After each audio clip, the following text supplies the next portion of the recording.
May oras ka pa, may panahon ka pa na tanggapin si Jesus.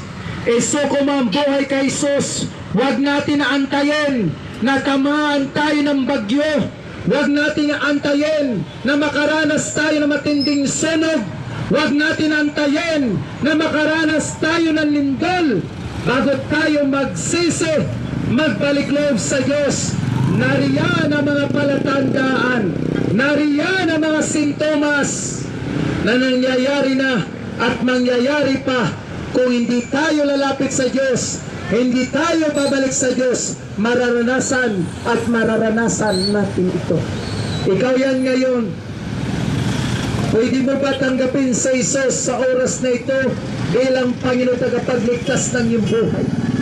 Dasmariñas City, wala kaming dalang relihiyon. Dasmariñas City, wala kaming dalang sikta.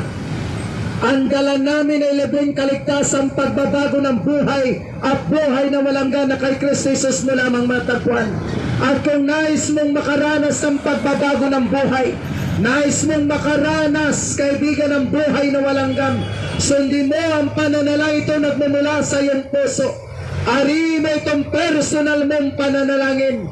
Tanggapin mo si Jesus. Hindi ibig sabihin susunod ka sa pananalangin ito ay sumasapi ka ulit sa panibagong relihiyon.